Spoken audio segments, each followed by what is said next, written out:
You're listening to episode 176 of Lifestyle Locker Radio with David Wood. Hi, I'm Dr. Josh Hant, and welcome to Lifestyle Locker Radio, where we help you create an awesome life and lifestyle. From nutrition to fitness, mindfulness to peak performance, and relationships to money mindset, we bring you on an amazing journey to help you unleash your human potential.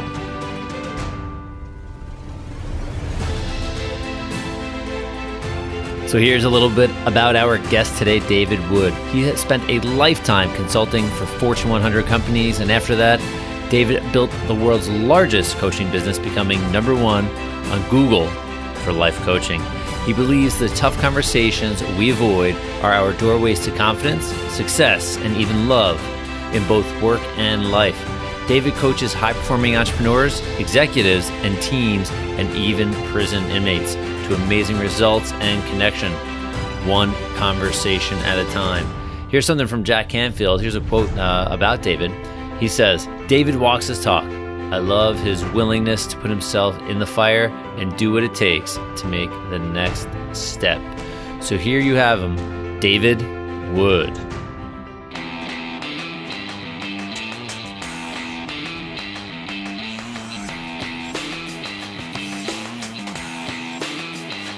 Hey everyone, welcome back to Lifestyle Locker Radio. We have an awesome guest today. His name is David. We had some really cool conversations pre-chat, pre-podcast, and we're going to share some of these stories because I think they're very powerful and impactful. And our goal is to help you unleash your human potential. So David, welcome to the show. I'm pumped to have you here.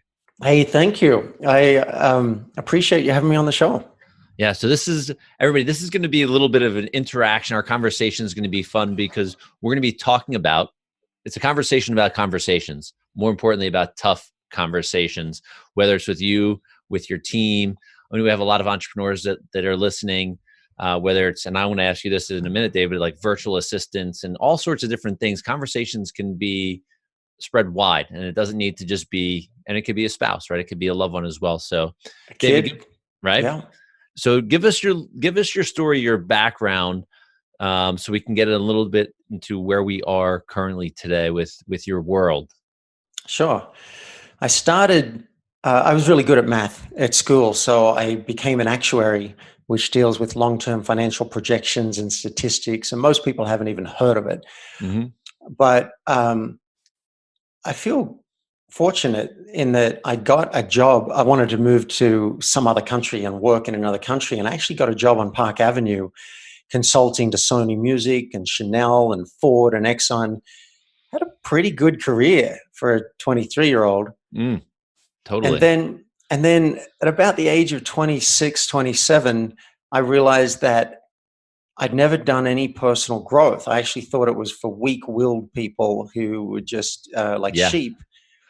And yet I wasn't happy in my marriage. So someone suggested this course. And even though they smiled way too much and they all had name tags, I decided to do it anyway. And I gave it a shot. And they actually cracked my cynicism open because I come from very left brain. I was raised in Australia. We don't talk about emotions. We don't even have emotions. And I didn't know anything apparently about emotional intelligence and connecting with people, authenticity, transparency. I just was really good with numbers and systems and business. So this course showed me a whole other way, and I ended up quitting my job, going back to Australia, and set up a career as a coach, because during the course that I was doing, I couldn't stop coaching people. I did the first one, and I did the second one, and then I changed somebody's life overnight. Okay. And I'm like, this is amazing. And I love seeing people tap into their courage and grow. And so I found out someone else was doing that as a career back in 1997, I think. And then in 98, I printed off business cards and I started. And in the next 20 years, I became the coach's coach. Because people would say, how do you have clients in 5 countries? And how are you number one on Google for life coaching? What's going on? So I started showing coaches how to build their business, and then I created digital products and became a speaker and I became an author. And now the last 2 years, things have shifted. I've let go of working with coaches because I feel like I've said everything I have to say with that. And I've focused on, well, focus is a funny word, but there are lots of great business coaches. And if you want just business coaching, you should go and find one. And there are lots of great life coaches. There aren't that many who can handle both worlds. And because of my background as an actuary and my systems mind, and then the last 20 years working on emotional intelligence and personal growth, it's actually a sweet spot for me to let's take your whole life and look how it all interrelates. That's great. And up level so that on your deathbed, you can say, I gave it everything. I have zero regrets. That's what I'm really going for. Yeah, that's huge. I've interviewed a lot of people. I've listened and learned from so many people, and that's such a huge piece of the puzzle. People leaving this world with regrets, and I've heard people say on their deathbed, family, friends of family, saying like, I wish I would have done X, Y, Z, or I wish I had something like that. And I'm going, wow, you got this far, and you didn't think of this until there's nothing left. Yeah. Well, it's hard because we're creatures of habit and we know what we know, and we've become efficient by making assumptions. We've become efficient, and that's valid. But I say, let's have that conversation now. Work with a coach or go and do a program, do something to see the blind spots and have a revelation moment. Do a medicine journey or something, anything so that you can start seeing beyond your blinkers or your blinders and have the conversation now about what might I regret as a guiding light. Yeah. So this is important. I want to put a little twist on this was, when I was first learning about you and even just thinking about conversations in general, and the audience may even be thinking this as well, but you just twisted it a little bit. When we're thinking conversations, we're thinking me and you, right? When I think the word conversation, it's usually two people, but some of the biggest and most important conversations are happening in these 6 inches in between our ears. And I think that's what you're really alluding to, right? It's true. That's what excites me about focusing on tough conversations is I thought it was all about external, but I have such a value on growth. And I realized, oh, wait, those are all conversations with yourself about I'm not good enough for that, or oh, that person's never going to change. What are all the things we're saying in our head? That's a whole other world. Okay. So can you give some examples? I know we just mentioned one. What are some examples of tough conversations, internal conversations that people tend to have with themselves? Sure. I'll give you some examples from my life. What my brain will show me sometimes.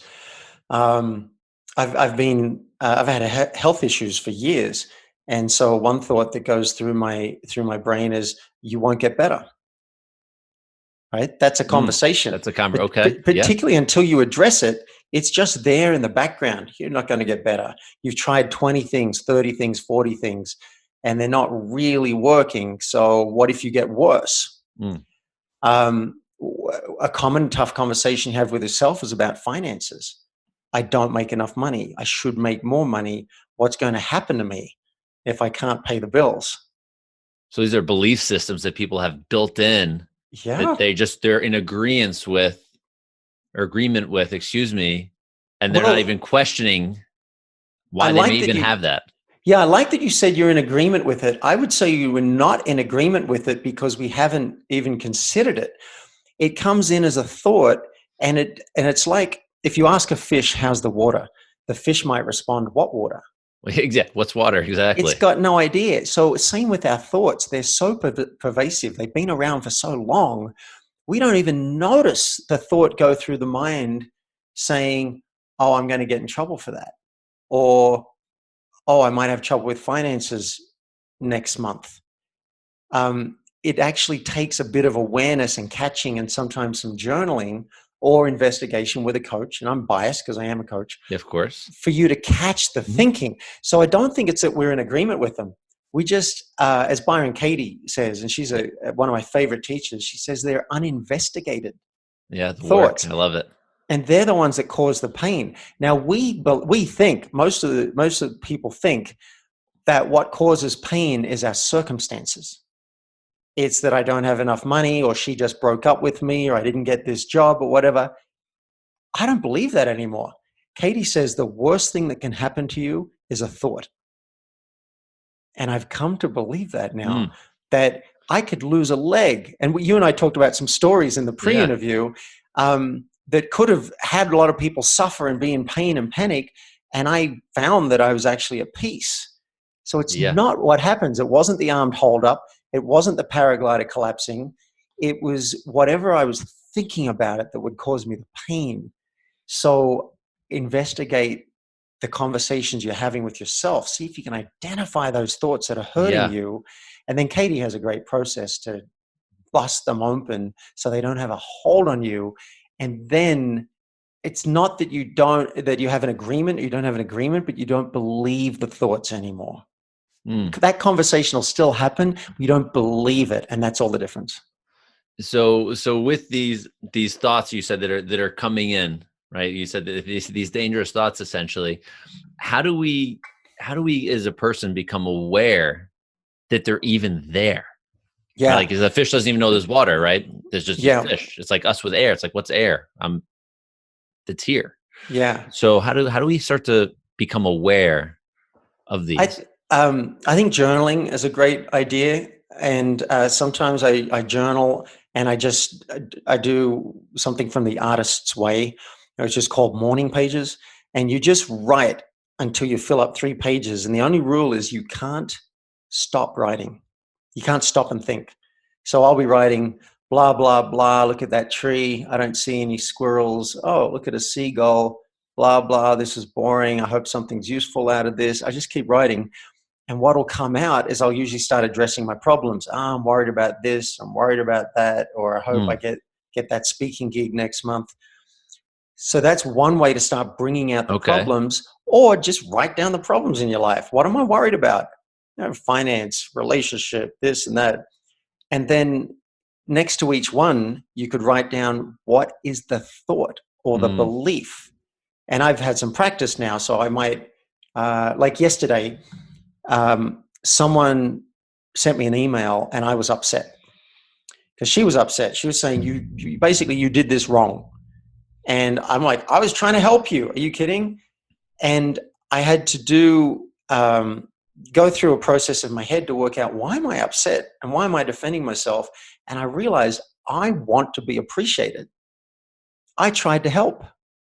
Now, I didn't know that was what was going on. This is something, if I talk to a coach or I got there on my own, that you start to work out, oh, I want appreciation. And then I'm like, what else am I believing? I need her to appreciate me. That's a belief.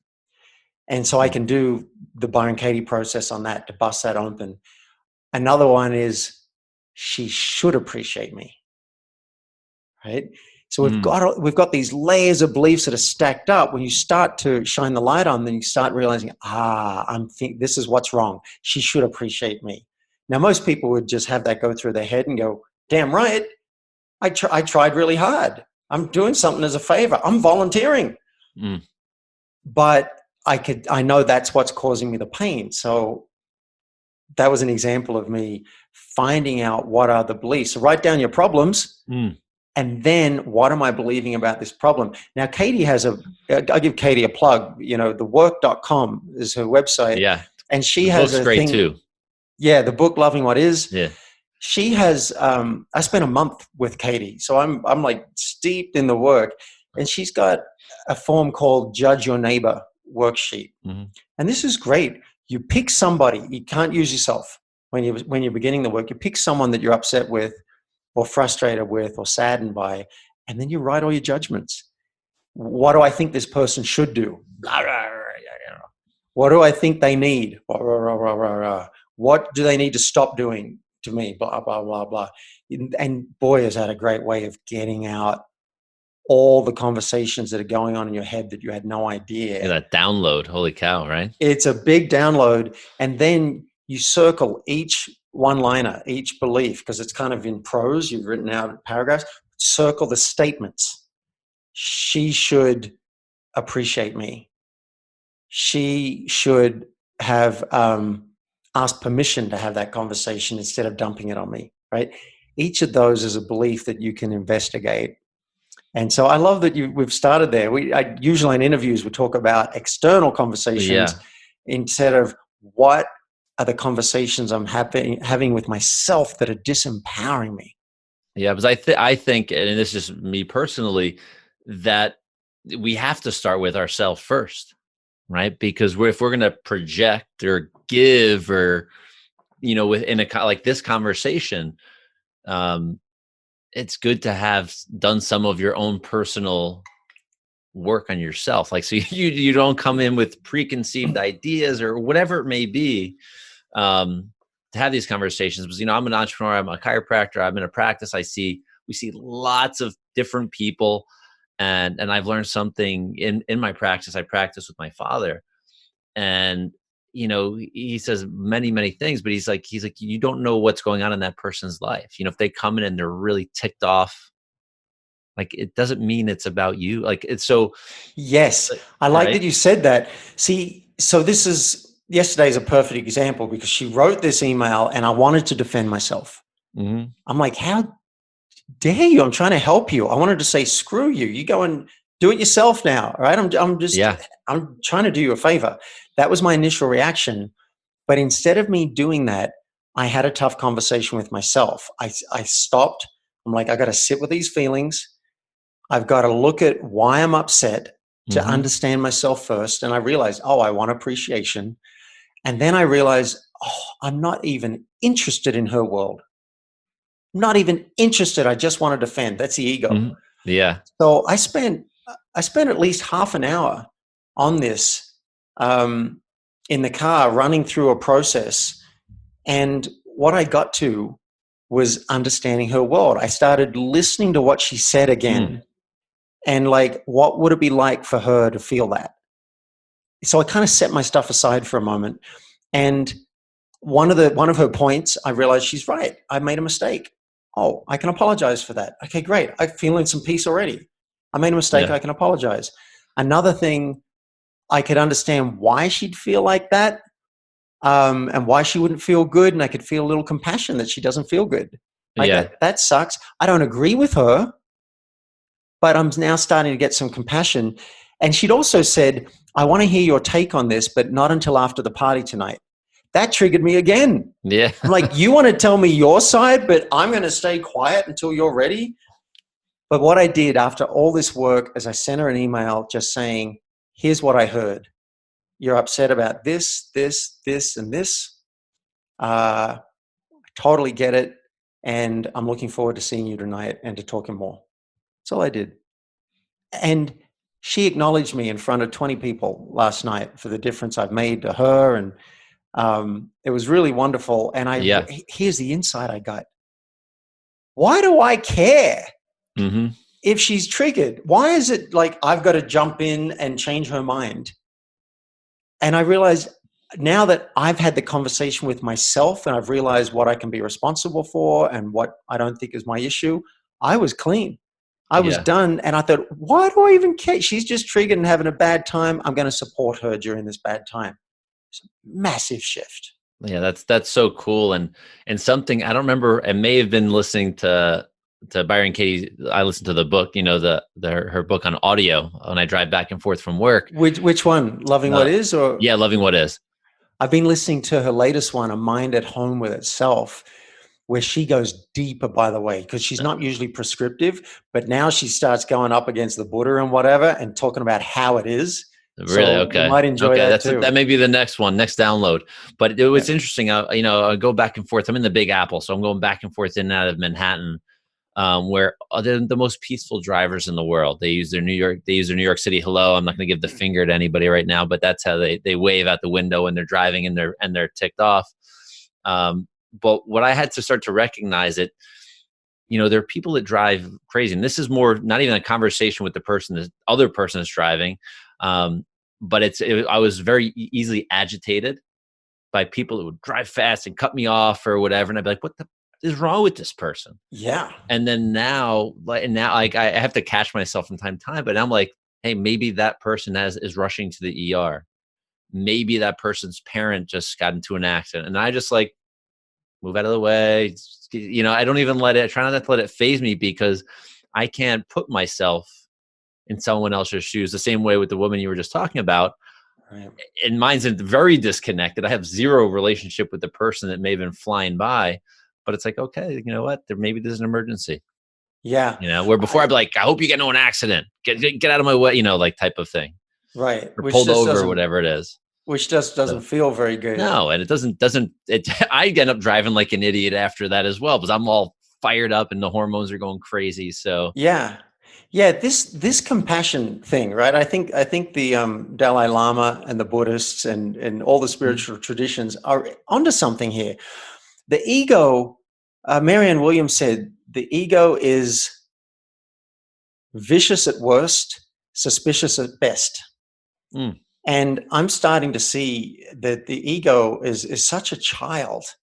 So, I think I'm so enlightened, and I've done 20, 30 years of training.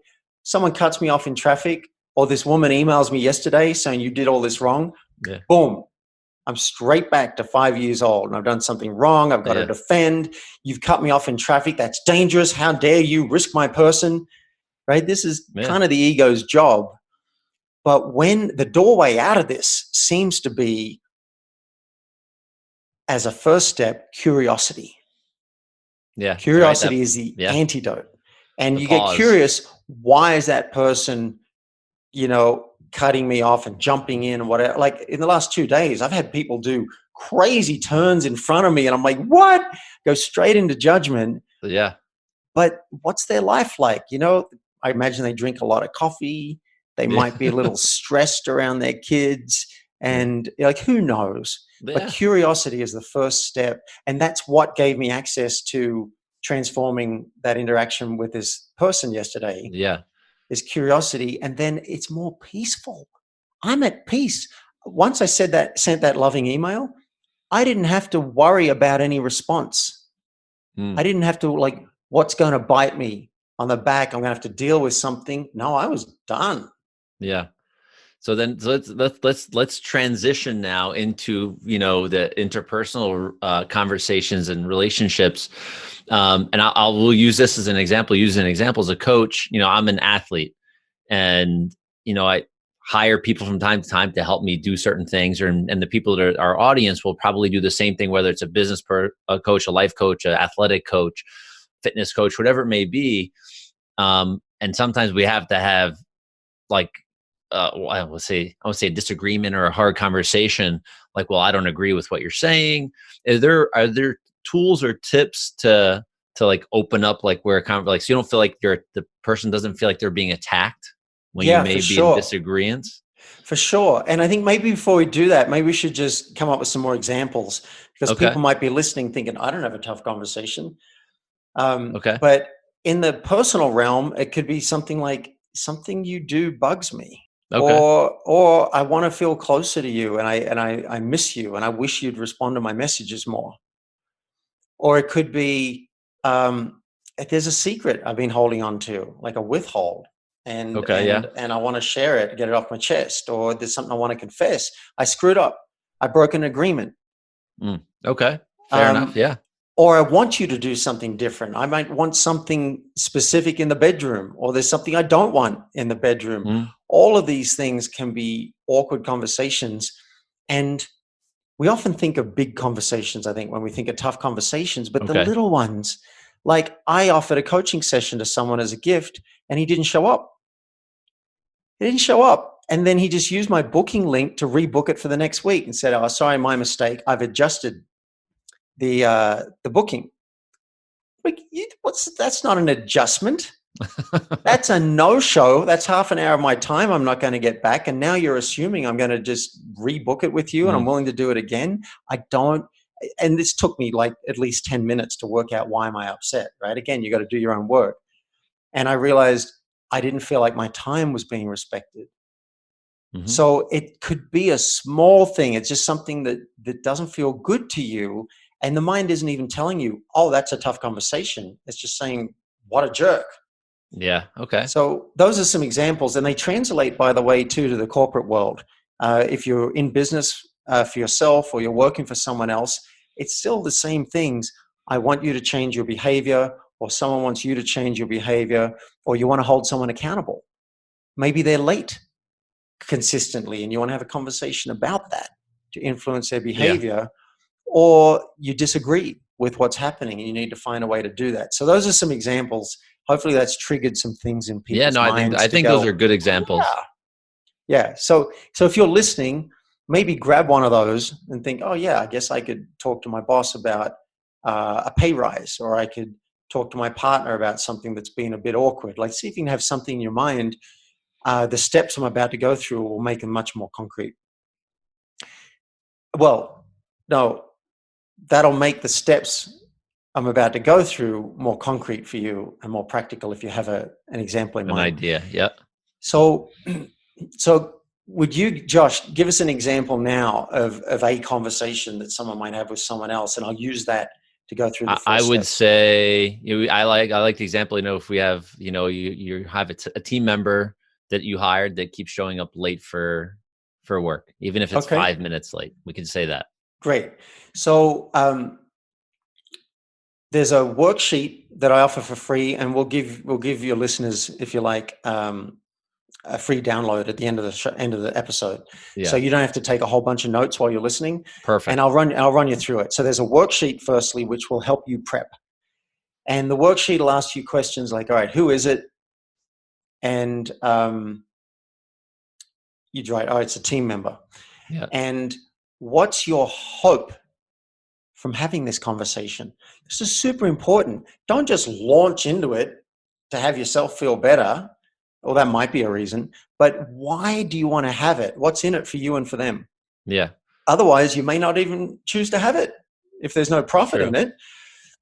This is super important. So in this example, my hope in having this conversation is that you might understand more about my world and how it is for me when you're late to meetings, and that you might be willing to change that, and that we can feel like we're on the same page and feel like more of a team working together. That's my hope, right? Okay. Then it'll ask you, what's your fear or concern? And there's always one, or it wouldn't be a tough conversation. So my fear or concern in bringing this up might be that you might feel defensive or feel attacked, and that's not my intention at all. I just want us to feel like we're on the same team. And I want to feel better about it and feel more empowered in my work. So the third question you'll probably be asked on the worksheet is, what's the issue? And you write it down. You're late, and when you're late, I feel like it disrupts the team, and it encourages other people to be late. It's like a cascading thing. And then, what's your request? Do you have a request? Yeah, my request is that you be on time, or even a couple of minutes early. I find if I'm not 2 to 5 minutes early for a meeting, I'm late. So that would be my request. So that's the prep for it. And then you'll be asked one more question, which is, what does this probably look like in their world? Try and put yourself in their shoes for a second. And it might be like, no big deal. It's a casual environment. If I imagine what it's like in their world, it's a casual environment, couple of minutes late, no big deal. Someone else was late last week. What's the big harm? So I try and see what it might be like for them, and this might be like, why are you picking on me? And then you do the 4 steps, simple steps in the blueprint, which is also available in the same download. Step 1, ask permission. Don't just launch into it. You want to give them a heads up that something's coming. So I might say something like, hey, can we talk for 5 minutes about a work issue? I think, and this is where you slip in the hope from the worksheet. My hope is we can feel like we're on the same team, and I'm going to feel more at peace. So I'd appreciate it. We can just have 5 minutes. They'll probably say yes, or maybe that makes it easy. Yeah, they've said yes to it, or it might not be a good time, and so you reschedule it for another time, and you're both coming together to talk about this thing. And then I would share. Step 2, share the fear or concern. And this is optional. I don't always do it, but particularly if it's edgy for me, I want them to know it's edgy for me. And I want them to know I've thought ahead and I've thought about what could go wrong. So it might be like my hesitation is you might feel defensive or attacked, and it might not be fun for you. And that's not my intention. I'm hoping this is really smooth. But now you've preempted it. It's a little bit less likely it's going to happen or be less strong because they realize you've shown care and attention. And then step 3, share the issue. You were late last week and the week before. And when that happens, I probably share how it impacted me. When it happens, I felt like my time wasn't being respected. And I worry that it's going to have other people start to be late and we're going to start having a culture of that. And I see something different. So I'd like to make a request. Here's my request. Would you be willing to be on time for each meeting, even if someone else is late? Let's both be examples for it. And then step 4 is super important.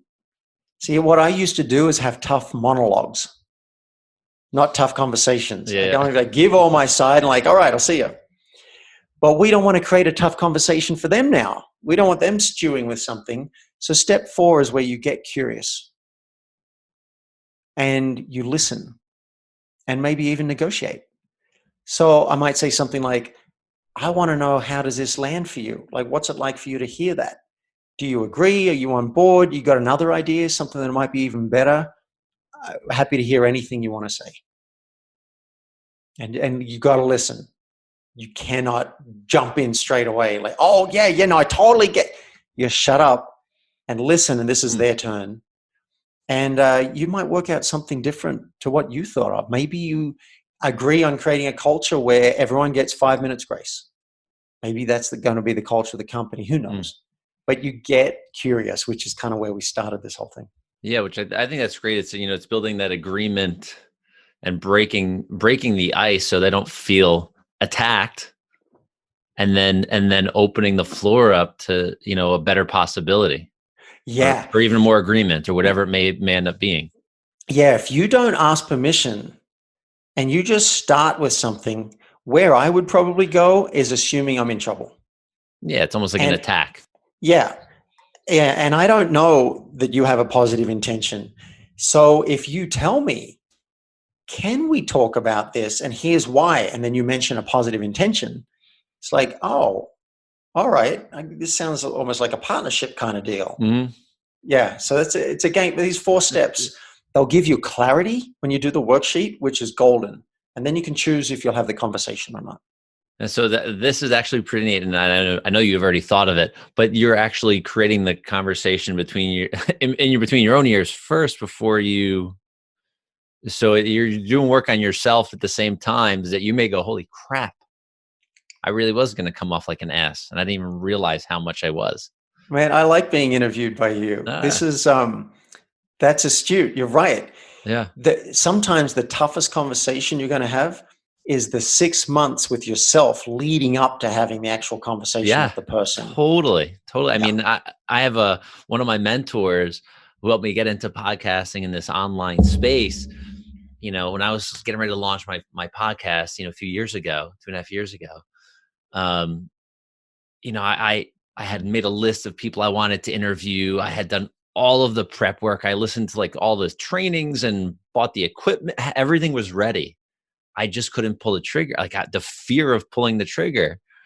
And there was 2 questions like, well, what's the worst thing that could happen if you ask someone? I go, they say no. He goes, and you have a list of 50 people, don't you? I'm like, oh yeah.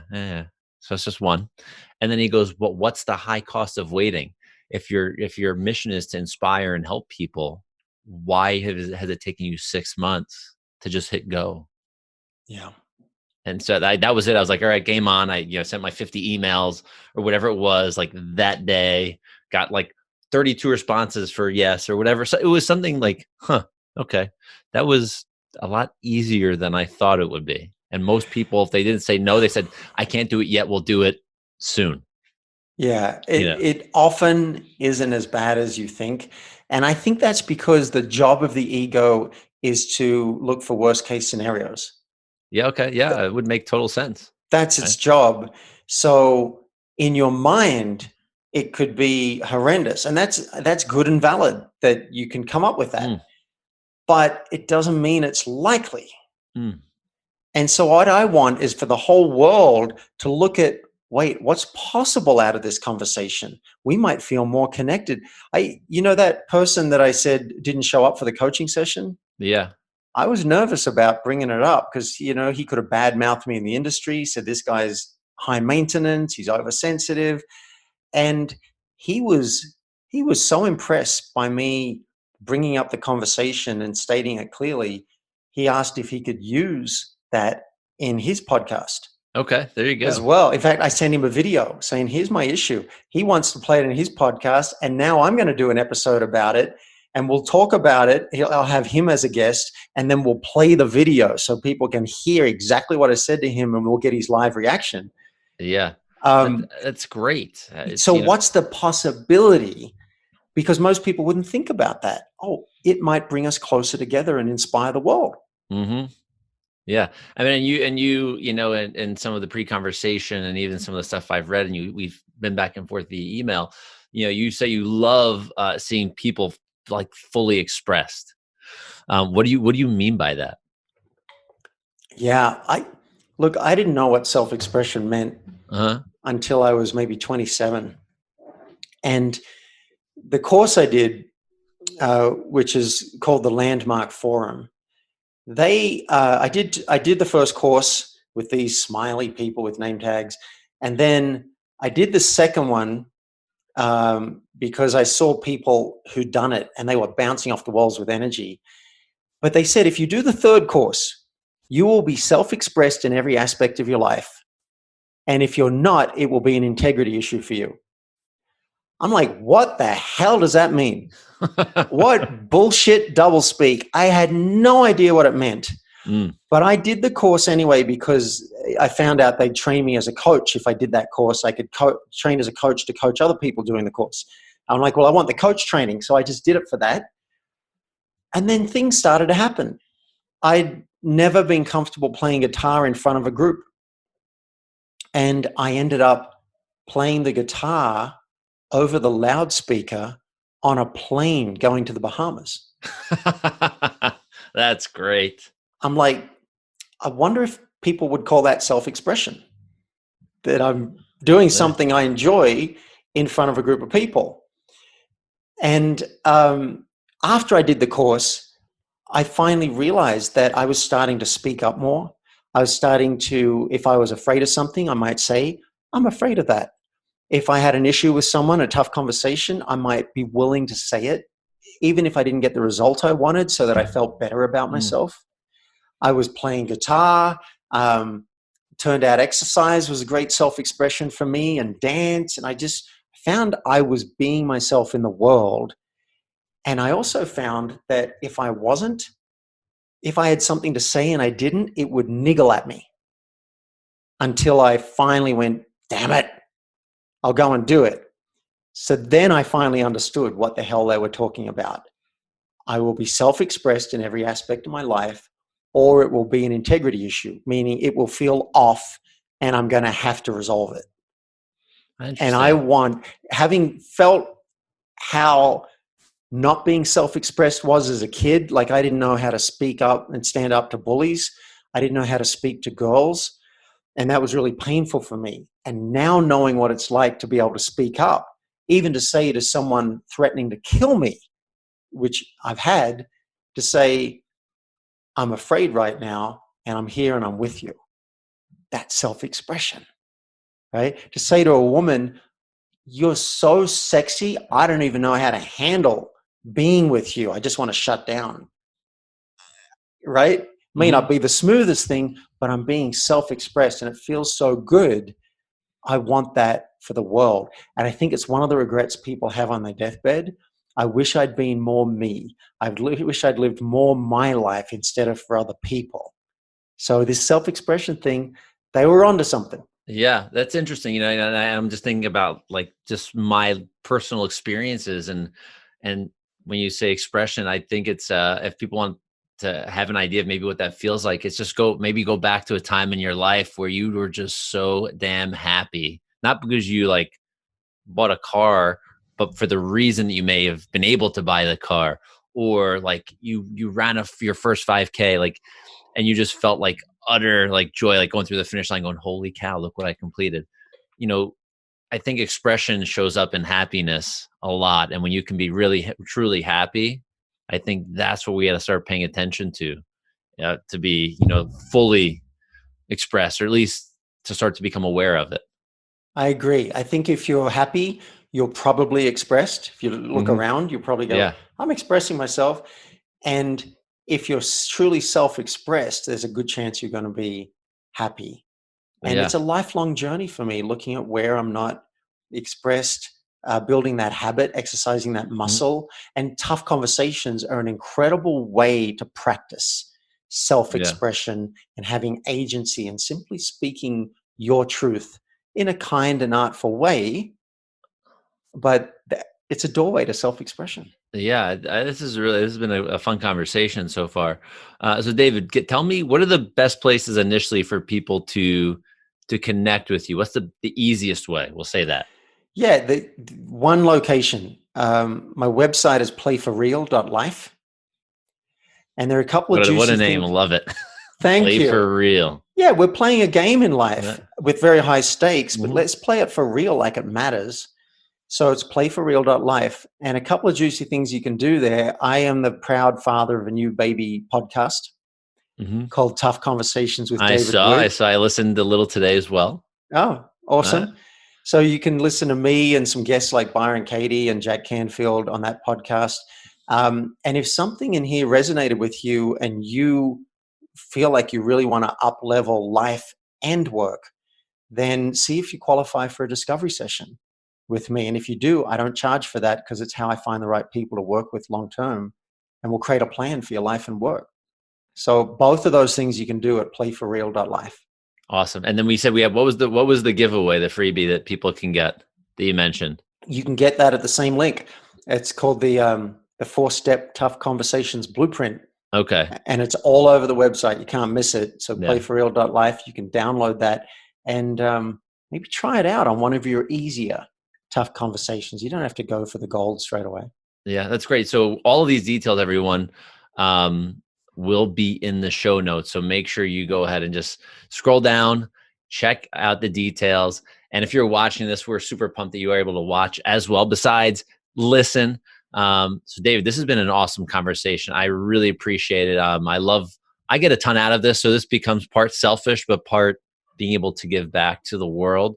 So I appreciate you. And before we say any last things, I want to make sure everybody heads over to lifestylelocker.com/play for real.